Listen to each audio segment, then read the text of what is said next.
Hello, this is another episode of By the Numbers from Alphadraft, that friendly company that offers you a service where you can play fantasy esports such as League of Legends. What tournaments you say? The World Championship. It's going on now. I am your host, Thorin, and I love money and Alphadraft, and I am contractually obliged to say all the above. My other host, who I don't know what his implication or motivations would be for appearing on such a show, is MonteCristo. Hello. Well, you know, I tweeted a picture of me in a lovely Bruges bed and breakfast with a roaring fireplace drinking a glass of red wine last night. So I think my motivations for appearing on this show are quite clear. It's maintain that lifestyle. And I'm still in my hotel room in Brussels drinking a lovely glass of scotch while we enjoy this fine broadcast. Okay. And how is Bruges? I mean, I'm assuming that your only experience of Bruges previously was the hit movie In Bruges, starring Colin Farrell. I actually had not seen that until very recently. It's a good movie, right? It's a very good movie. Did you enjoy it too? Yeah, you know what I found out? You know what I found out about that movie? So I've seen The Pillow Man, which is a very good theatrical production by a playwright that actually wrote the screenplay for that particular film. So I was quite impressed when I was watching said film at the dialogue, and then I realized that it was actually the same author as The Pillow Man, so it all kind of clicked together and made sense. But that's also, if you have time to go watch a very nice play, The Pillow Man is very interesting.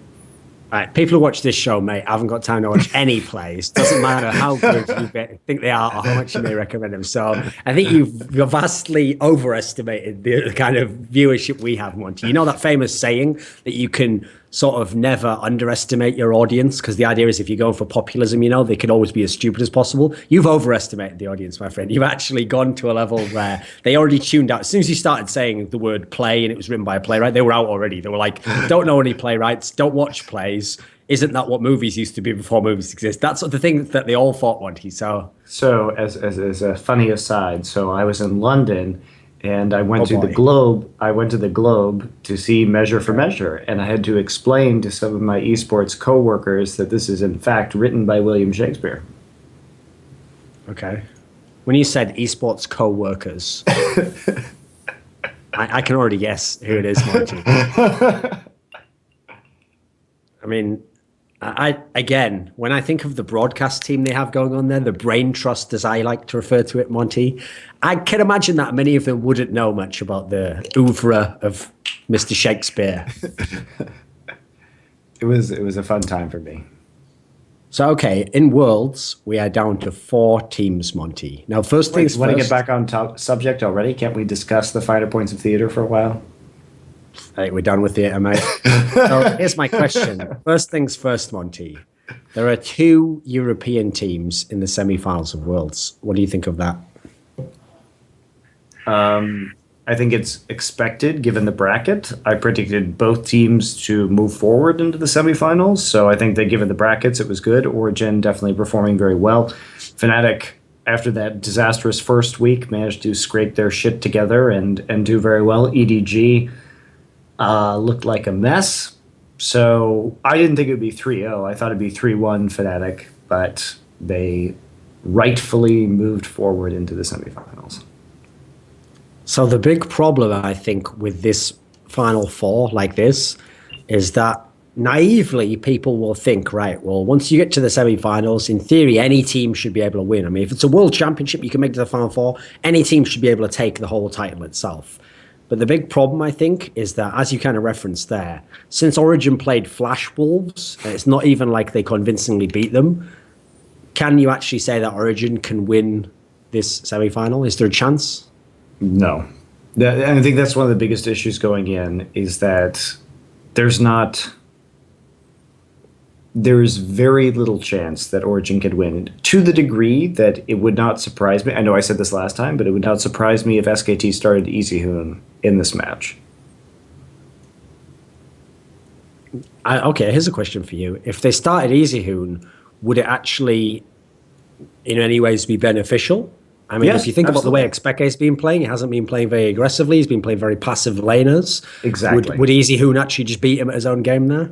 Yes.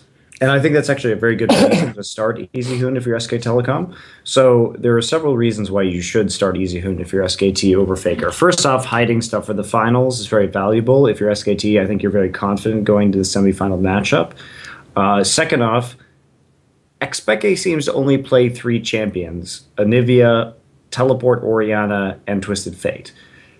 If I'm Easy Hoon, I'm confident in my ability to play all of these champions. Moreover, you basically have to ban Azir against Easy Hoon because he's so fucking good at that champion. So if you play Easy Hoon, if you're SKT, you're basically opting into a control mage versus control mage farm lane matchup, except Easy Hoon is a better control mage player than Expeke is. So it really, really would not surprise me to see them play Easy Hoon here, because it's basically just, it would be SKT opting into Origen's very slow-paced style, and Origen statistically had one of the longest game times of any of the teams at Worlds.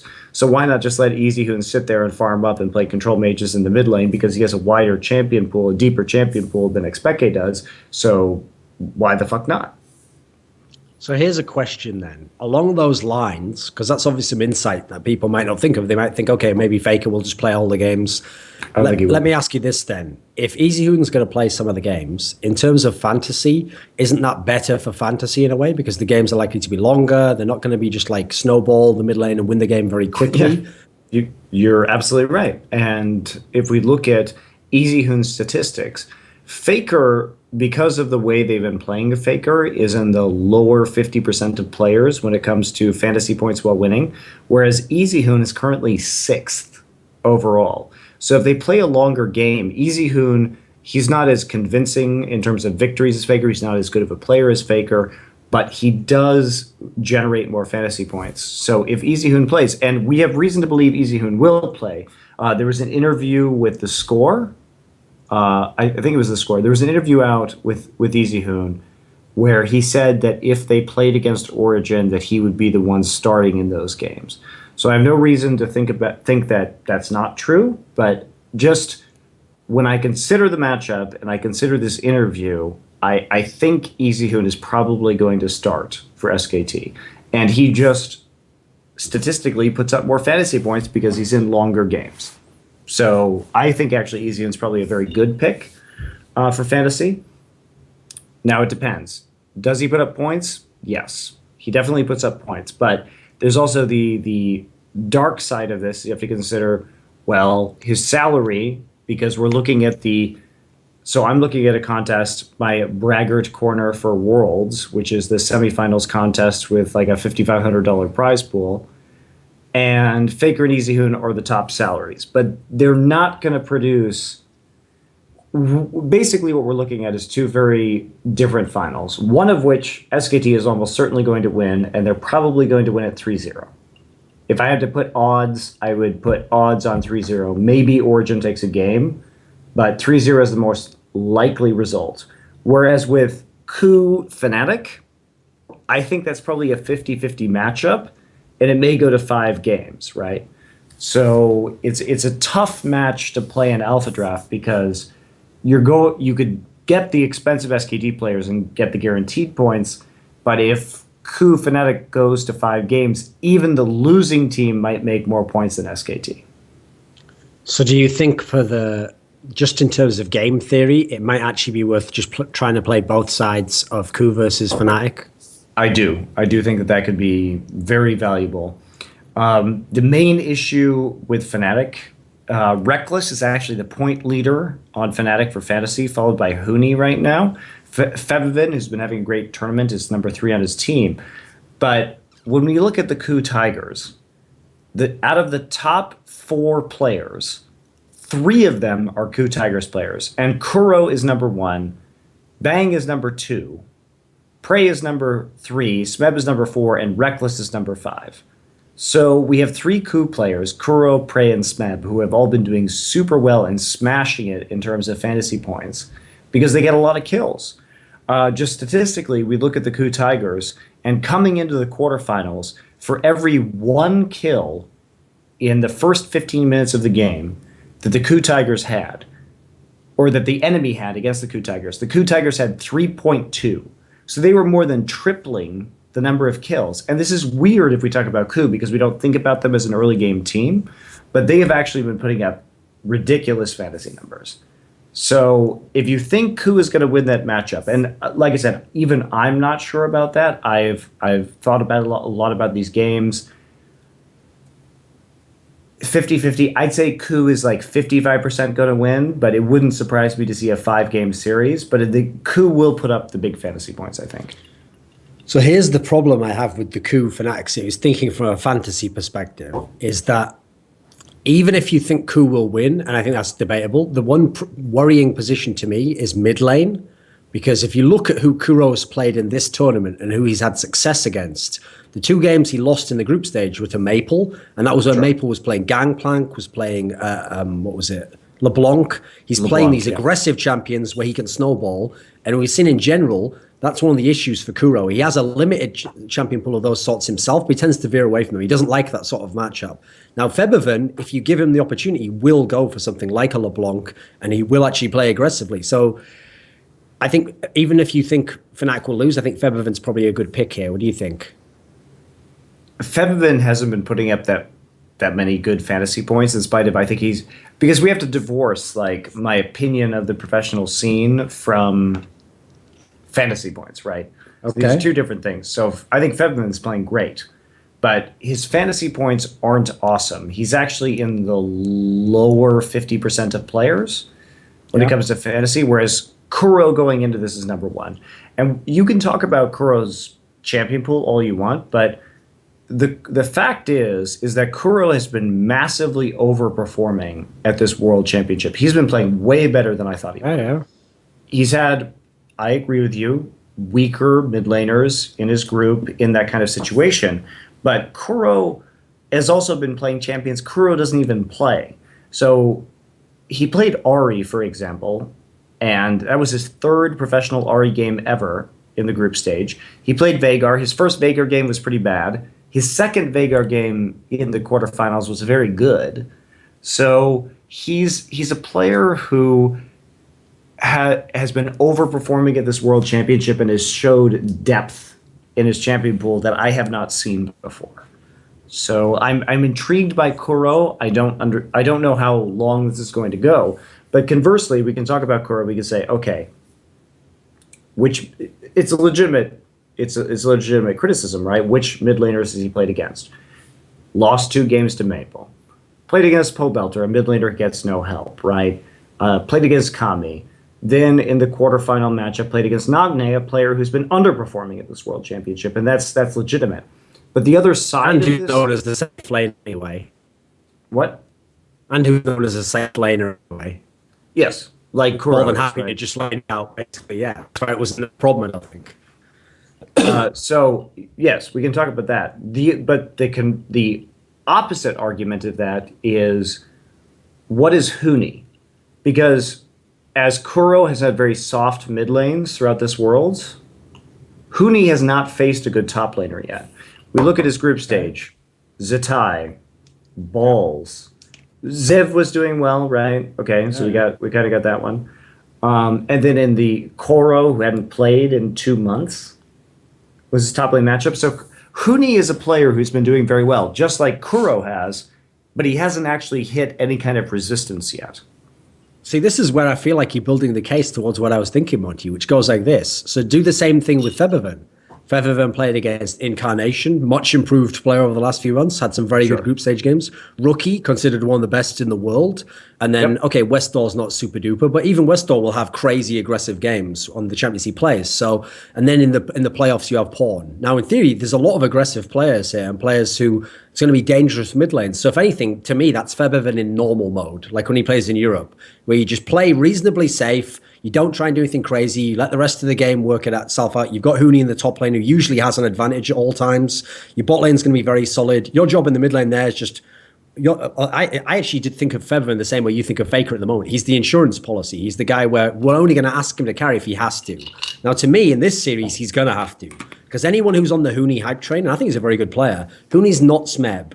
And so there's a good chance Huni can get the shit kicked out of him in the top lane, not least because we just saw what happens if you don't ban Fiora. Forget Gangplank and stuff like that. So to me, there's potential problems here in this matchup. So to me, I think Febiven is going to be very important if Fnatic wins the series. I actually don't know who can win this one. I think it's really hard to know. No.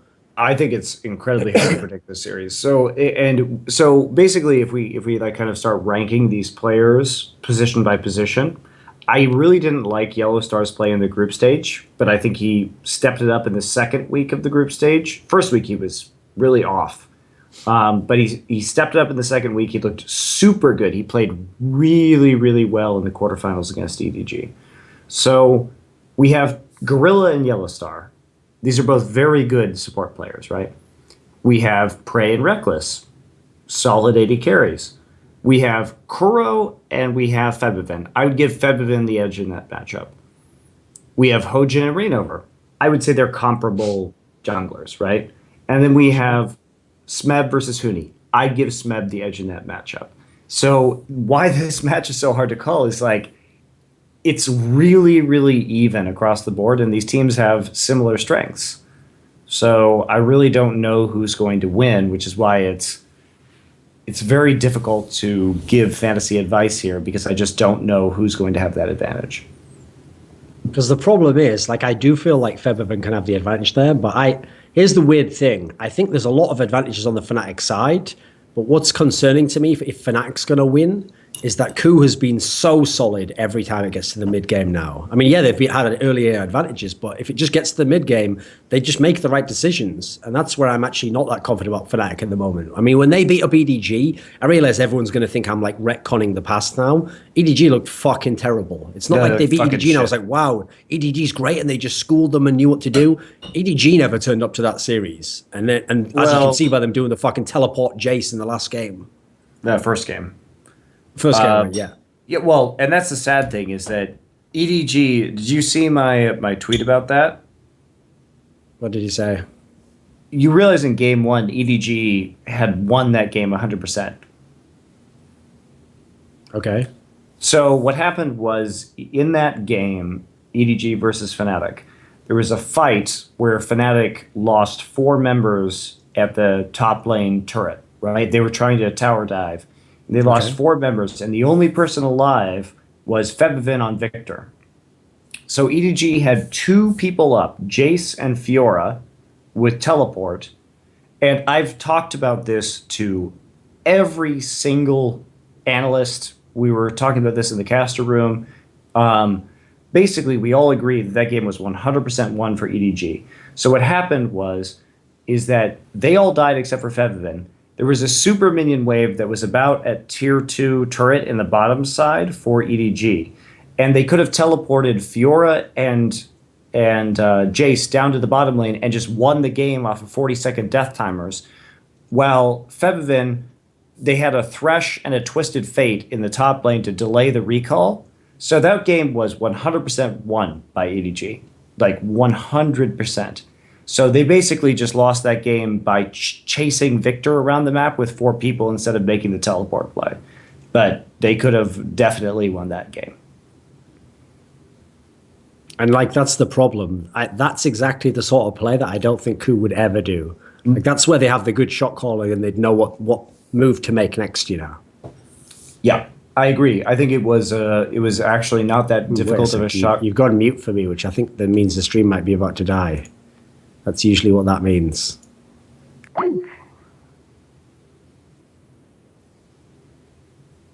He's all frozen. Look at him.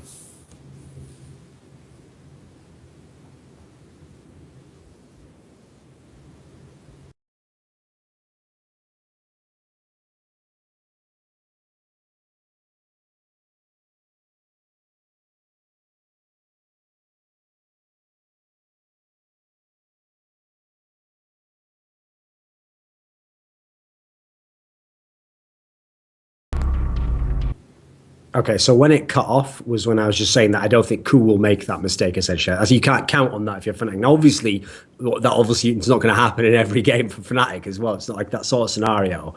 But the problem is, here's the bad thing. The group stage humbled a lot of Fnatic fans and Fnatic players to realize like this is going to be difficult. We've got to figure things out. The problem is, I feel like the EDG series was the worst thing that could happen to them because it just pumped all those guys up again to think, wow, we just wrecked the team that won MSI and just go way above. Well, we can win this whole tournament, man. Whoa, my God, we're the best. Like, I think that wasn't a very difficult test, as sad as it sounds. EDG, the best of 5. Their draft was really good. EDG played very poorly, and that's part of my... I mean, KT didn't play very well either, right? But at least what we can say about that series is Smeb had a challenge in Someday, and that is something that Huni hasn't had yet, right? Like, Smeb showed that he can dominate a world-class top laner. Like, Huni has not shown that. Talking about stats, unfortunately, the one player I would definitely not take from Fnatic is Huni. Because I think there's a pretty good chance Huni just gets exposed in this series. Like, he might do well for 1 or 2 games, but I can't see him doing well over the whole series. Well, I mean, statistically, Reckless is the best player in Fnatic to take, right? Huni is technically second best now, but you have to take that with a grain of salt. Just like Kuro is the #1 fantasy player, but I'm a little rocky on Kuro for fantasy stats for the reasons we've talked about, which is that... Gosh, am I dying again? No, you're fine. Okay.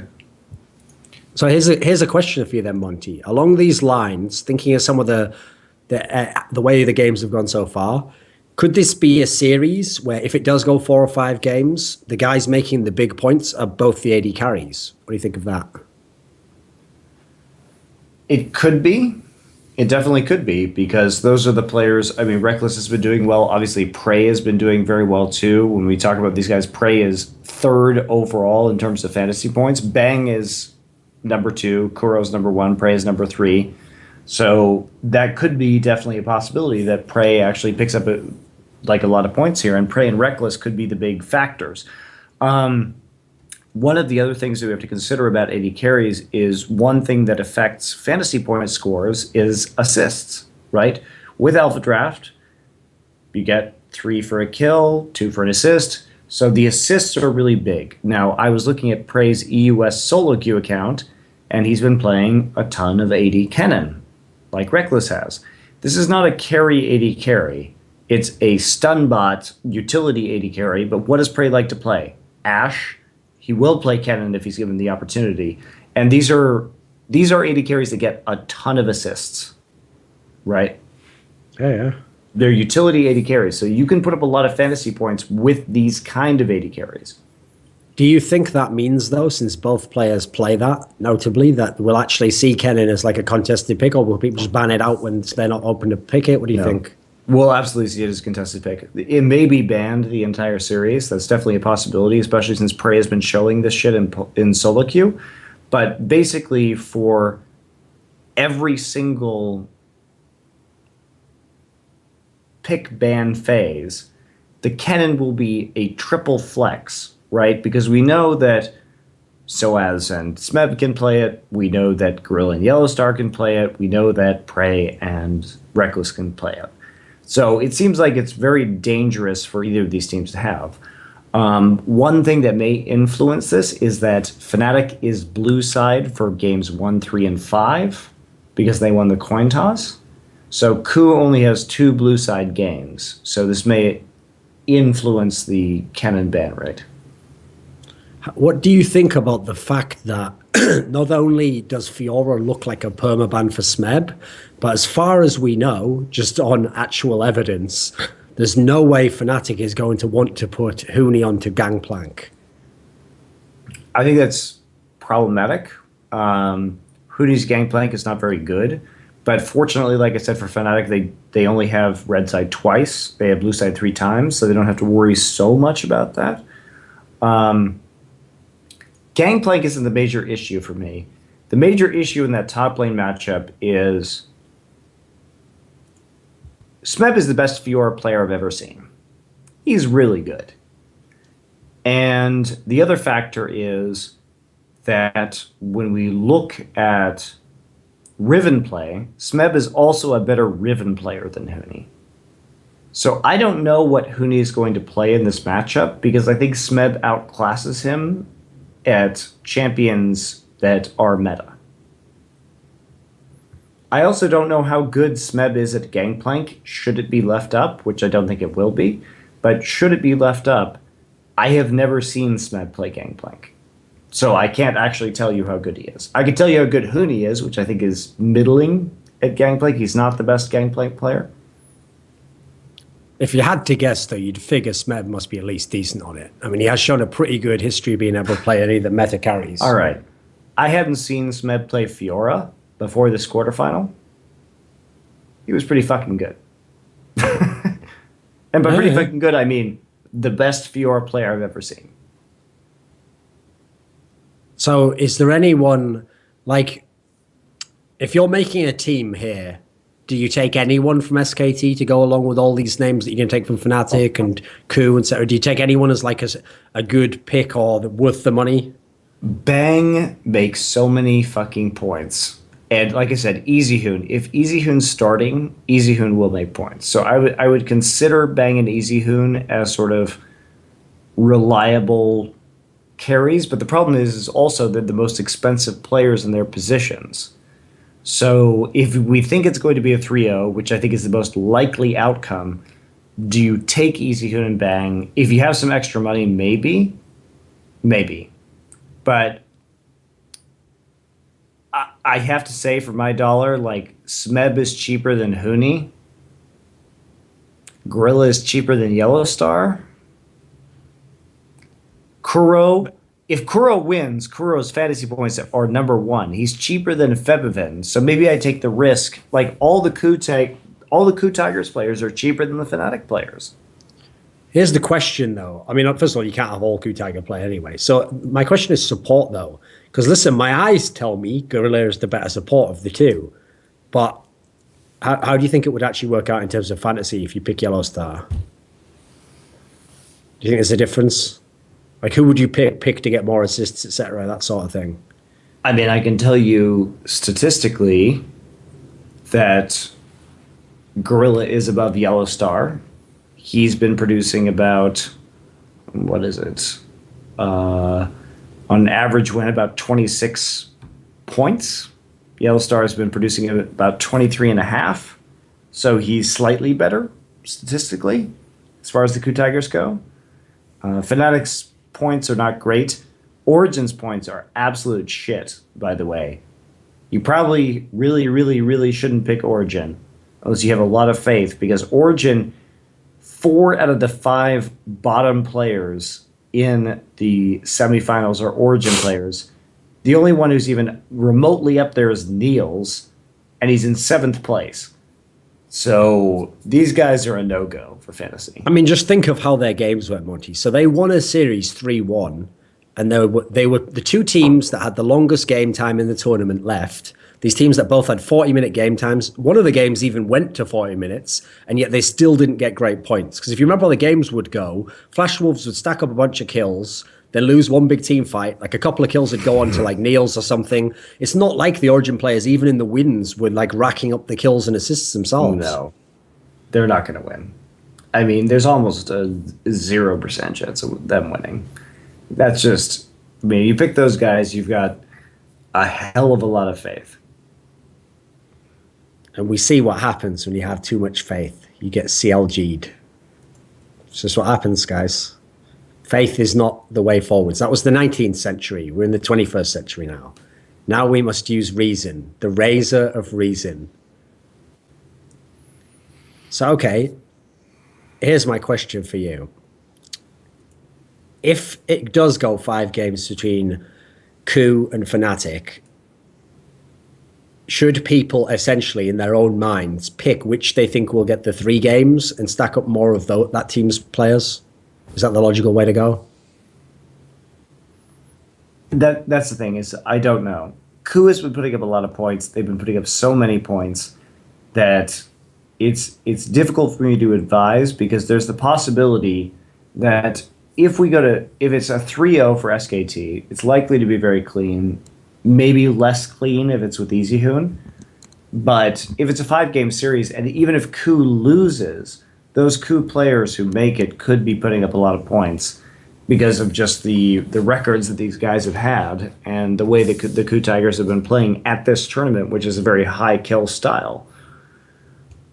I don't know, man. This is really, really hard for me to call because I just don't know who's going to win Fnatic versus Coup. I think it's really, really even. Like for me, I can break it down like this. I would put my money on Coup because I'm pretty sure I know which Coup will turn up, how they will play, where their strengths will be, where their weaknesses be, which matchups will work. So basically, I know everything about Coup. They don't change. They're the similar sort of team. I mean, the only improvement has been somehow their early game was much improved at this Worlds. That was a bit surprising to me. But aside from that, okay, they're still a known quantity in many ways. The difference is Fnatic not only has actually, the problem is people always say this, like people say, oh, the reason Gravity was number one is they'd improved a lot and all that. Yeah, sort of. Really, all they did is figure something out for a little while, then not be able to adapt to the next change. It's not like their whole process was like bulletproof. The difference with Fnatic is I have seen them again and again improve and figure things out and that stick, you know. So if Fnatic has figured some shit out for this series, yes, I think they can win. The difference is I don't like to bet on the unknown in that sense, you know. Like essentially, harsh as this might sound, I don't think you can know that Fnatic's going to win. Like anyone who's saying, oh, they'll win 3-1 for these reasons, I think there's a lot of guesswork there. Like I think if you could have like a brain scanning machine and sit down the Fnatic players after the EDG series and say, how are you going to beat Coup? I don't think they could come up with the reasons right at that moment. Like it's not as easy to figure out to me. One thing about Fnatic that I've noticed too is that in a best of one, Fnatic is super good. And why did they go 18-0? The way Fnatic practices is that they will just sit there and they'll polish one strategy, right? And in the second week of group stages, they come in and they've got this AD cannon strategy, right? And it looks super good, and they blow out their first two games. AHQ starts banning Kennen, and they really struggle in that match versus AHQ, right? Sure. So when I see Fnatic, I think, okay, so they've got these strategies, but when they went after their undefeated season, they go to a best of 5 against Origen, go to all 5 games. I think that Fnatic has specific strategies that are ultra polished, that are great for best of ones, because they surprise you with it, and they're very good on the execution. They have it all planned out. When you start to be in a best of 5, or you start to figure out Fnatic, and you start to ban their key champions, they noticeably decline. Whereas I think Coup is a team that is much more versatile and adaptable, and so has certain advantages in a best of 5. So that's another factor. Not only has Huni not played the best top laners, just as we can say with the Coup Tigers, Kuro hasn't played the best mid laners. But I look at Fnatic in best of 1 versus best of 5. They just won a 3-0, obviously, versus EDG. But I think EDG played like shit, and I think their draft was absolutely terrible. So I don't know. It's a very interesting situation. Like this is where I feel like, unfortunately, Westerners who don't watch Korea much don't realize it, but they can only be ridiculously biased against Coup, because the two series that are going to stick in their mind is losing to WE at IEM, and they're going to think, wow, they must be total shit. And then even worse, the final that they got rocked by SK Telecom. So they're going to think, well, this, what are you talking about? You're overrating this team. Yeah, that's in those 2 games. Almost, remember, the regular season of LCK is playoff series. It's best of 3s.